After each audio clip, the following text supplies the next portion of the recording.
Le saviez-vous? En France, plus de 50% des adultes sont en surpoids et près de 5 millions sont diabétiques. La France importe des milliers de produits de konjac qui génèrent des tonnes de CO2 à cause des transports maritimes. Salut tout le monde, aujourd'hui je vous présente une entreprise 100% française, France Konjac, créée il y a seulement 3 ans. Elle cultive et transforme son propre konjac. Je vous emmène avec nous, créatrice du projet. Tout a commencé en 2015. Ma belle-sœur au Vietnam m'a demandé de ramener le produit de konjac, made in France, mais tous les produits trouvés sur le marché français étaient importés de Chine. De mon retour en France, je me pose la question en tant que chercheur de biologie végétale, pourquoi personne n'a cultivé le konjac en France? C'est le projet que nous voulons créer. Nung a donc fait appel à des agriculteurs pour développer le konjac en Anjou.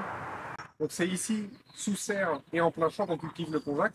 On va commencer d'une pousse la première année, qui va donner un tubercule un petit peu plus gros la deuxième année, puis un consommable la troisième année. Donc c'est un processus assez long. Suivez-moi avec Nung pour découvrir ce super aliment.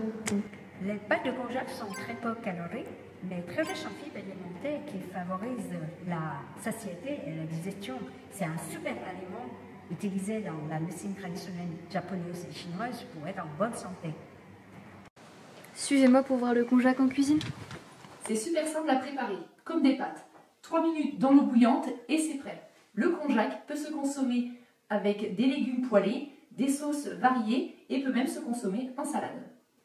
Et oui, jusqu'à présent, le konjac disponible en France était importé de Chine. Les pâtes de konjac, c'est 97% d'eau. C'est donc des conteneurs entiers remplis d'eau qui parcourent plus de 20 000 km. Aujourd'hui, on a la solution pour un konjac en France, plus écologique et plus riche. Un bon produit pour la planète et pour la santé. Alors pourquoi attendre ?